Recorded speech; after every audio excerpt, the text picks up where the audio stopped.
ఓం శాంతి. ఈరోజు Murali date 21 November 2023. బాబా చెప్తున్నారు, మధురమైన పిల్లలు, క్షణంలో ముక్తి జీవన్ముక్తులను పొందేందుకు మన్మనాభవ మధ్యాజీభవగా అవ్వండి. తండ్రిని యథార్థముగా గుర్తించి స్మృతి చేయండి. అందరికీ తండ్రి పరిచయం ఇవ్వండి. ఈరోజు మురళీలోని ప్రశ్న, ఏ నశ ఆధారంతోనే మీరు తండ్రిని ప్రత్యక్షం చేయగలుగుతారు? సమాధానము, మేమిప్పుడు భగవంతుని పిల్లలుగా అయ్యాము. వారు మమ్మల్ని చదివిస్తున్నారు అనే నశ ఉండాలి. మేమే మనుష్య మాతృలందరికీ సత్యమైన మార్గాన్ని తెలియచేయాలి. మేమిప్పుడు సంగమ యుగంలో ఉన్నాము. మేము మా శ్రేష్ఠ నడవడికల ద్వారా తండ్రి పేరును ప్రసిద్ధం చెయ్యాలి. తండ్రి మరియు శ్రీకృష్ణుని మహిమలోని వ్యత్యాసాన్ని అందరికీ వినిపించాలి అనే నశ పిల్లలైన మీకు ఉండాలి అని బాబా అంటున్నారు. పాట, రానున్న రేపటి అదృష్టానివి నీవే. ఓం శాంతి.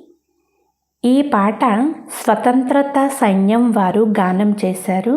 కానీ ప్రపంచ భాగ్యముని దేనినంటారో భారతవాసీలకు తెలియదు. ఇది పూర్తి ప్రపంచపు ప్రశ్న. పూర్తి ప్రపంచ అదృష్టాన్ని మార్చి నరకాన్ని స్వర్గంగా చేయగలిగేవారు మనుషులెవ్వరూ అవ్వజాలరు. ఈ మహిమ ఏ మనిషిది కాదు. ఒకవేళ కృష్ణుడు అని భావిస్తే వారిని ఎవ్వరు కూడా నిందించరాదు. కృష్ణుడు ఎలా చవితి చంద్రుణ్ణి చూసి కళంకాల పాలయ్యాడో మనుషులకు తెలియదు. వాస్తవానికి కృష్ణునికి కానీ గీతా భగవానునికి కానీ కళంకాలు తగలవు. బ్రహ్మపైనే కళంకాలు మోపబడతాయి. కృష్ణుడు గోపికలను ఎత్తుకెళ్ళిపోయాడు అనే కళంకం ఉంది. శివ్ బాబా గురించి అయితే ఎవ్వరికీ తెలియదు. తప్పకుండా ఈశ్వరుని కొరకు సర్వస్వము త్యజించి పరుగులు తీశారు. కానీ ఈశ్వరుడైతే తిట్లు తినరు. ఈశ్వరుణ్ణి కానీ కృష్ణుణ్ణి కానీ మనం నిందించలేము. ఇరువురు మహిమ కూడా చాలా గొప్పది అని బాబా అంటున్నారు. కృష్ణుని మహిమ కూడా నెంబర్ 1. కానీ లక్ష్మీనారాయణులు వివాహితులు అయినందువలన వారికి అంత మహిమ లేదు. కృష్ణుడైతే కుమారుడు, అందువలన అతని మహిమ ఎక్కువగా ఉంటుంది. భలే లక్ష్మీనారాయణులను కూడా ఇలాగే మహిమ చేస్తారు. 16 కళా సంపూర్ణులు, సంపూర్ణ నిర్వికారులు. కృష్ణుణ్ణైతే ద్వాపర యుగంలోకి తీసుకుని వెళ్ళారు. ఈ మహిమ పరంపరంగా వస్తుంది అని భావిస్తారు. ఈ విషయాలన్నీ పిల్లలైన మీకు మాత్రమే తెలుసు. ఇది ఈశ్వరీయ జ్ఞానము. ఈశ్వరుడే రామరాజ్య స్థాపన చేశాడు. రామరాజ్యాన్ని గురించి మనుషులు అర్థం చేసుకోరు. తండ్రియే వచ్చి వీటన్నిటికీ అర్థాలు తెలియచేస్తారు. ఆధారమంతా గీతపైనే ఉంది. అందులోనే తప్పుగా వ్రాశారు. కౌరవులు మరియు పాండవుల యుద్ధమే జరగలేదు కనుక అర్జునుని ప్రస్తావనే ఉండదు. ఇక్కడ తండ్రి కూర్చుని పాఠశాలలో చదివిస్తున్నారు.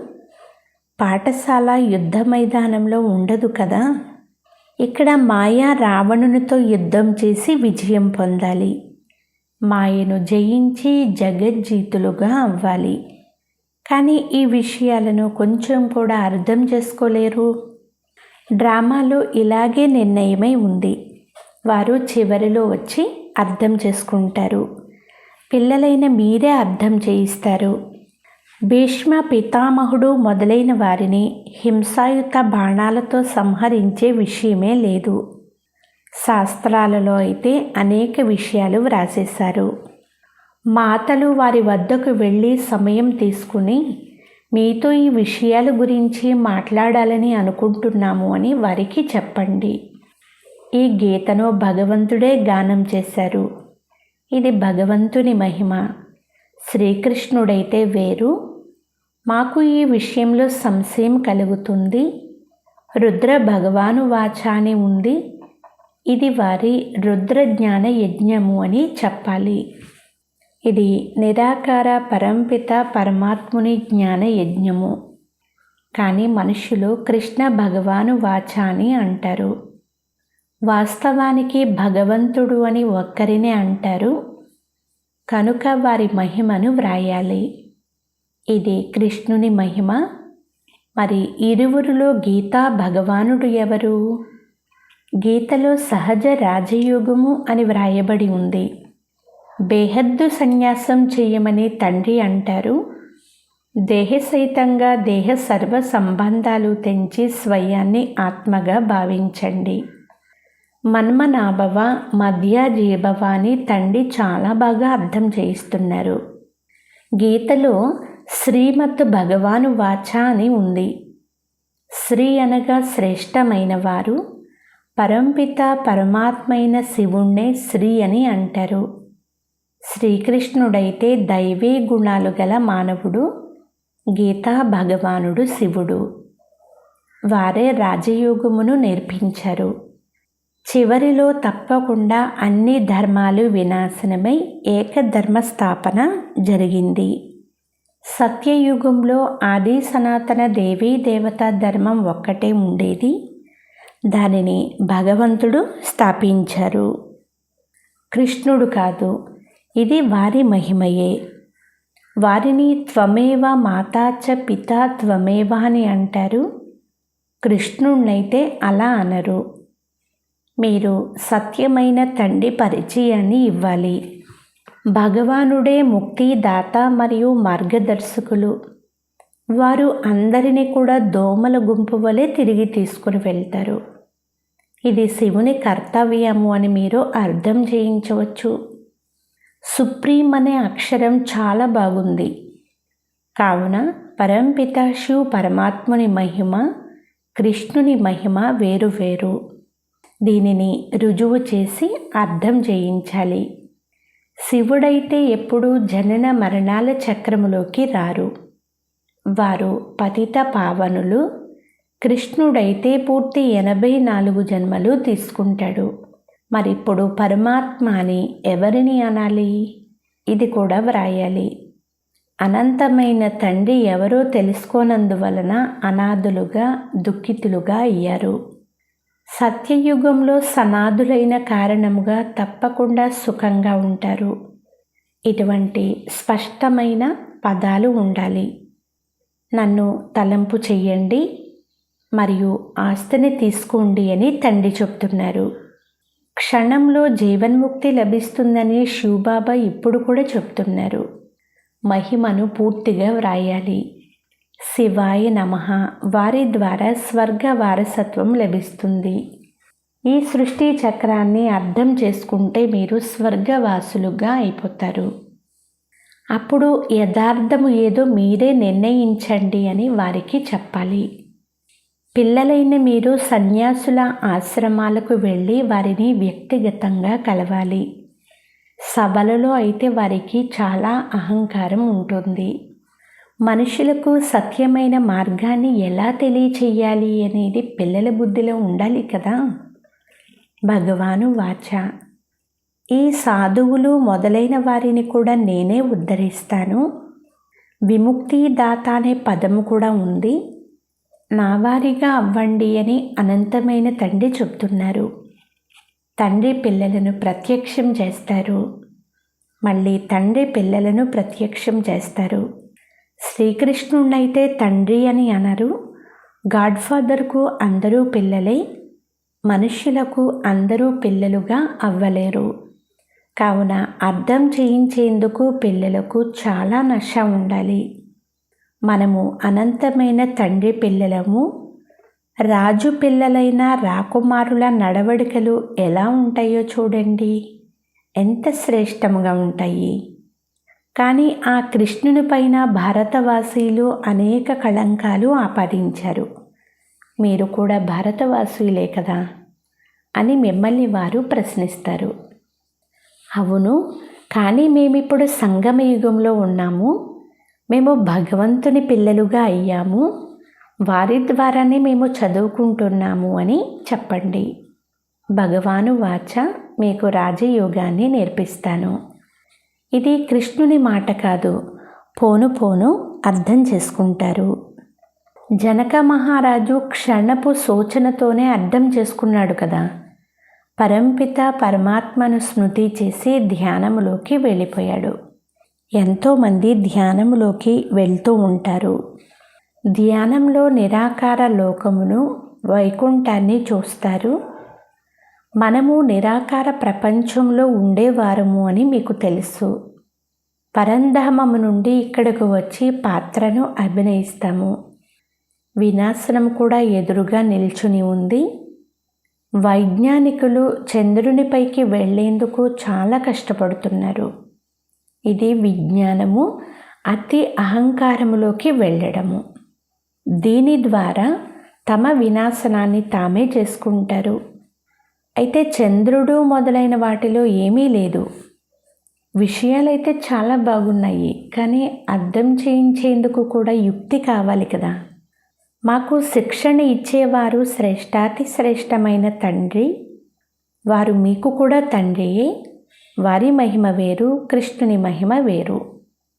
ఈ అవినాశి రుద్రజ్ఞాన యజ్ఞంలో అన్నీ ఆహుతిగా పడతాయి. పాయింట్లు చాలా బాగున్నాయి, కానీ పిల్లలు తయారయ్యేందుకు బహుశా ఇంకా కొంత సమయం అవసరము అని బాబా అంటున్నారు. ఒకటేమో ఆత్మిక యాత్ర, రెండవది శారీరక యాత్ర. ఈ పాయింట్ కూడా బాగుంది. నన్ను స్మృతి చేస్తే అంతిమతి సోగతి అయిపోతుంది అని బాబా చెప్తున్నారు. ఆత్మిక తండ్రి తప్ప మరెవ్వరూ ఈ విషయాలు నేర్పించలేరు. ఇటువంటి పాయింట్లను వ్రాయాలి. మన్మనాభవ, మధ్య జీభవ. ఇది ముక్తి జీవన్ముక్తుల యాత్ర. యాత్రనైతే తండ్రియే చేయిస్తారు, కృష్ణుడు చేయించలేడు. స్మృతి చేసే అభ్యాసం చెయ్యాలి. ఎంతగా స్మృతి చేస్తారో అంత ఖుషి ఉంటుంది. కానీ మాయ స్మృతి చెయ్యనివ్వదు అని బాబా అంటున్నారు. అచ్చా, మధురాతి మధురమైన అపురూపమైన పిల్లలకు మాతాపిత బాబ్దాదాల ప్రియ స్మృతులు మరియు గుడ్ మార్నింగ్. సేవ అయితే అందరూ చేస్తారు, కానీ సేవలో కూడా ఉన్నతము నీచమైతే ఉన్నాయి కదా. అందరికీ తండ్రి పరిచయం ఇవ్వడం చాలా సులభము. అచ్చా, ఆత్మిక పిల్లలకు ఆత్మిక తండ్రి నమస్తే. ఆత్మీయ తండ్రికి ఆత్మీయ పిల్లల యొక్క ప్రియ స్మృతులు, గుడ్ మార్నింగ్ మరియు నమస్తే నమస్తే నమస్తే. ఇప్పుడు రాత్రి క్లాసు. కొండలపైన గాలిని ఆస్వాదించేందుకు, రిఫ్రెష్ అయ్యేందుకు వెళ్తూ ఉంటారు. ఇంటిలో లేక ఆఫీసులో ఉండే కారణముగా బుద్ధిలో పనులే గుర్తొస్తూ ఉంటాయి. వెలుపలకు వెళ్ళినట్లయితే ఆఫీసు ఆలోచనల నుండి ఫ్రీ అయిపోతారు. ఇక్కడకు కూడా పిల్లలు రిఫ్రెష్ అయ్యేందుకు వస్తూ ఉంటారు. అర్ధకల్పం భక్తి చేసి చేసి అలసిపోయారు. పురుషోత్తమ సంగమ యుగంలో జ్ఞానము లభిస్తుంది. జ్ఞాన యోగాల ద్వారా మీరు రిఫ్రెష్ అయిపోతారు. ఇప్పుడు ఈ పురాతన ప్రపంచం వినాశనం అవుతుందని, నూతన ప్రపంచం స్థాపన అవుతుందని పిల్లలైన మీకు తెలుసు. ప్రళయమైతే జరగదు, ప్రపంచం పూర్తిగా సమాప్తమైపోతుంది అని వారు అనుకుంటారు. కానీ అలా జరగదు, అది పరివర్తన అవుతుంది. ఇది పాత ప్రపంచము, నరకము. కొత్త ప్రపంచము, పాత ప్రపంచము అంటే ఏమిటో కూడా మీకు బాగా తెలుసు. ఇప్పుడు మీకు వివరంగా అర్థం చేయించడం జరిగింది. దీనిని అర్థం చేయించాలన్నా చాలా రిఫైన్డ్ బుద్ధి కావాలి అని బాబా అంటున్నారు. ఎవరికైనా ఎలా అర్థం చేయించాలి అంటే విన్న వెంటనే బుద్ధిలో కూర్చుండిపోవాలి. నడుస్తూ నడుస్తూ పడిపోయే పిల్లలను కచ్చా పిల్లలు అని అంటారు. ఆశ్చర్యచకితులై వింటారు, వినిపిస్తారు. ఇలా భగవాను వాచ కూడా ఉంది కదా. ఇక్కడ మాయతో యుద్ధం జరుగుతుంది. మాయ నుండి మరణించి ఈశ్వరుని పిల్లలుగా అవుతారు. మళ్ళీ ఈశ్వరుని నుండి మరణించి మాయకు పిల్లలుగా అయిపోతారు. దత్తు పిల్లలుగా అయ్యి మళ్ళీ వదిలి వెళ్ళిపోతారు. మాయ చాలా ప్రియమైనది. చాలామందిని తుఫానుల్లోకి తీసుకొస్తుంది. గెలుపు వాటములు జరుగుతూ ఉంటాయని పిల్లలు కూడా అర్థం చేసుకున్నారు. ఈ ఆటయే గెలుపు వాటమిల ఆట. పంచవికారాలతో ఓడిపోయారు. ఇప్పుడు గెలిచేందుకు మీరు పురుషార్థం చేస్తున్నారు. చివరికి విజయం మీదే. తండ్రికి పిల్లలుగా అయ్యారు అంటే పక్కాగా అవ్వాలి. మాయ ఎంతగా ప్రేరేపిస్తుందో మీరు చూస్తున్నారు. అనేక మార్లు ధ్యానము, సాక్షాత్కారాలపైన గమనం పోయే కారణంగా కూడా ఆట సమాప్తమైపోయింది. ఇప్పుడు 84 జన్మల చక్రము తిరిగి పూర్తి చేశాము అని పిల్లలైన మీ బుద్ధిలో ఉంది. దేవతలు, క్షత్రియులు, వైశ్యులు, శూద్రులుగా అయ్యారు. ఇప్పుడు మళ్ళీ శూద్రుల నుండి బ్రాహ్మణులుగా అయ్యారు. దేవతలుగా అవ్వాలి అంటే ముందు బ్రాహ్మణులుగా అవ్వాలి. ఇది ఎప్పుడూ కూడా మర్చిపోకూడదు అని బాబా అంటున్నారు. ఒకవేళ ఇది కూడా మర్చిపోతే అడుగు వెనక్కి వేస్తారు. మళ్ళీ ప్రాపంచిక విషయాలలో బుద్ధి నిమగ్నమైపోతుంది. మురళి మొదలైనవి కూడా గుర్తుండవు. స్మృతి యాత్ర కూడా కష్టమైపోతుంది. ఇది కూడా ఆశ్చర్యమే. చాలామంది పిల్లలకు బ్యాడ్జి పెట్టుకునేందుకు కూడా సిగ్గు అనిపిస్తుంది. ఇది కూడా దేహాభిమానమే అంటున్నారు బాబా. తిట్లు అయితే తినవలసిందే. కృష్ణుడు ఎన్ని తిట్లు తిన్నాడు? అందరికంటే ఎక్కువ తిట్లు శివుడు తిన్నాడు. ఆ తర్వాత కృష్ణుడు, తర్వాత అందరికన్నా ఎక్కువ తిట్లు తిన్నవాడు రాముడు. నెంబర్ వారీగా ఉన్నారు కదా. తండ్రిని కించపరచడం వల్ల భారతదేశం ఎన్నో నిందల పాలైపోయింది. పిల్లలైన మీరు ఇంతగా భయపడకూడదు అని బాబా అంటున్నారు.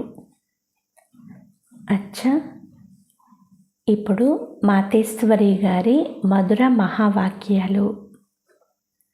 అసారమైన కలిగి ప్రపంచం నుండి సారభరితమైన సత్యుగి ప్రపంచములోకి తీసుకుని వెళ్ళడం ఎవరి పని? ఈ కలిగి ప్రపంచాన్ని అసార ప్రపంచము అని ఎందుకంటారు? ఎందుకంటే ఈ ప్రపంచంలో ఎలాంటి సారము లేదు. అనగా ఒకప్పుడు ఉన్న సుఖము, శాంతి, పవిత్రత ఇప్పుడు ఏ వస్తువులోనూ లేదు.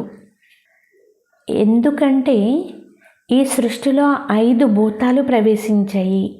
అందుకే ఈ సృష్టిని భవసాగరం లేక కర్మబంధన సాగరము అని అంటారు. అందుకే మనుషులు దుఃఖితులుగా అయి, ఓ పరమాత్మ, మమ్మల్ని భవసాగరం నుండి దాటించండి అని పిలుస్తున్నారు. దీని ద్వారా తప్పకుండా ఏదో అభయ ప్రపంచం అనగా నిర్భయ ప్రపంచము కూడా ఉంది అని, అందులోకి వెళ్ళాలని అనుకుంటున్నారని రుజువవుతుంది. కనుక 2 ప్రపంచాలు ఉన్నాయి. ఒకటి సారము గల సతయుగి ప్రపంచము, రెండవది సారము లేని కలియుగి ప్రపంచము. ఈ సృష్టిపైన 2 ప్రపంచాలు ఉన్నాయి అని బాబా అంటున్నారు. అచ్చా, ఓం శాంతి. ధారణ కొరకు ముఖ్య సారము. ఫస్ట్ పాయింట్, బుద్ధి ద్వారా అనంతమైన సన్యాసము చేసి ఆత్మీక యాత్రలో తత్పరులై ఉండాలి. స్మృతిలో ఉండే అలవాటు చేసుకోవాలి. సెకండ్ పాయింట్, పిల్లలను తండ్రి ప్రత్యక్షం చేస్తారు, తండ్రిని పిల్లలు ప్రత్యక్షం చేస్తారు. అందరికీ తండ్రి సత్యమైన పరిచయాన్ని ఇవ్వాలి. ఒక్క క్షణంలో జీవన్ముక్తిని పొందే మార్గాన్ని కూడా తెలియచేయాలి. ఈరోజు వరదానము, మనస మరియు వాచ యొక్క కలయిక ద్వారా ఇంద్రజాలం చేసే నవీనత మరియు విశేషత సంపన్న భవ. సారాంశము: మనస మరియు వాచ రెండింటి కలయిక ఇంద్రజాల మంత్రం చేసే పని చేస్తుంది. దీని ద్వారా సంఘటనలో వచ్చే చిన్న చిన్న విషయాలు ఎలా సమాప్తమవుతాయి అంటే ఇది ఏదో గారడీ జరిగిపోయింది అన్నట్లుగా సమాప్తమైపోతాయి. మనసు నుండి శుభ భావనలు లేక శుభ ఆశీర్వాదాలు ఇవ్వడంలో ఎప్పుడైతే మీరు బిజీగా ఉంటారో అప్పుడు మనసులోని అలజడి అంతా సమాప్తమైపోతుంది. పురుషార్థంతో ఎప్పుడూ నిరాశ చెందరు. సంఘటనలో ఎప్పుడూ కూడా గాబరా పడరు. మనస వాచాల సమ్మిళిత సేవ ద్వారా విహంగ మార్గ సేవ యొక్క ప్రభావాన్ని చూస్తారు. ఇప్పుడు సేవలో ఈ నవీనత మరియు విశేషత ద్వారా సంపన్నముగా తయారైనట్లయితే 9 లక్షల మంది ప్రజలు చాలా సులభంగా తయారైపోతారు. స్లోగన్: ఎప్పుడైతే పూర్తి నిర్వీకారులుగా అవుతారో అప్పుడు బుద్ధి యథార్థమైన నిర్ణయాన్ని ఇస్తుంది. అచ్చా. ఓం శాంతి.